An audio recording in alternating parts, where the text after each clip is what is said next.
in the black press is key and crucial. How resources are spent, how resources are returned to our community is very, very important.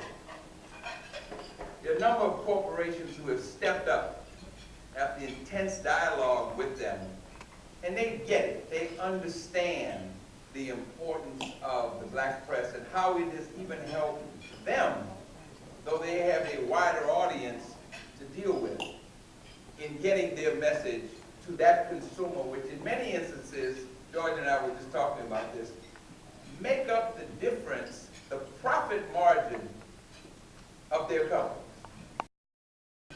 The black consumer is so very, very important in the scheme of things in America. General Motors had a death call a few years ago. Thanks to a guy named Jim Farmer,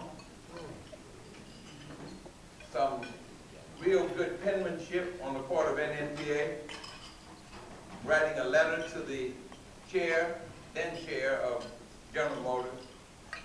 We got an audience with the chairman, and the rest is history. We have a long-standing partnership with General Motors, and General Motors is here today.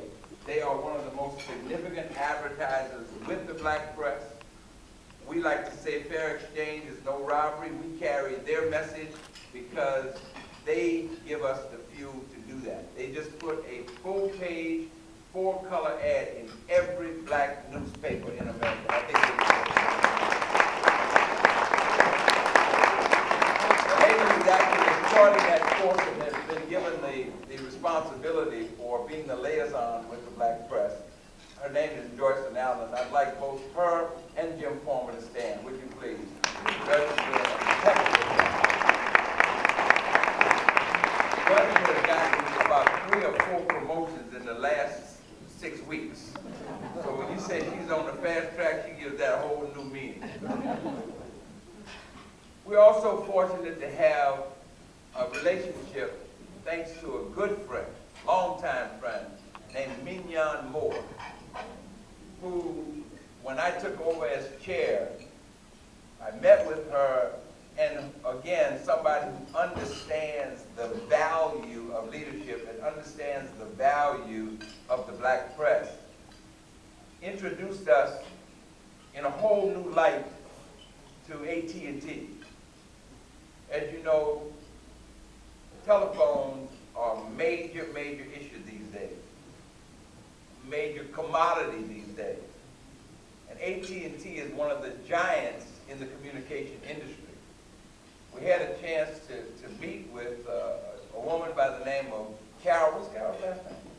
Wilma. I should never forget Carol's name. She's not here, so you're not going to tell me.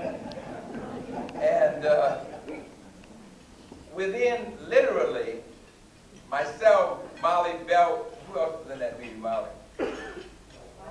Michael House, Dorothy Lavelle. We went to, who else? And Dennis Hunt. We went to Texas after meeting with AT&T here in Washington, D.C. At the end of that meeting, we were obviously impressed with the way they greeted us and the way they accepted and seemed to understand our message. And literally, by the time we walked across the street to the hotel from their corporate headquarters, we had a call and said, we want to be a partner with NNPA. We think what you guys are doing is important, and we want to make sure that you have the commitment from us, and you have a check in 24 hours. Send us an invoice. Keep watching more news. That's news, AT&T was the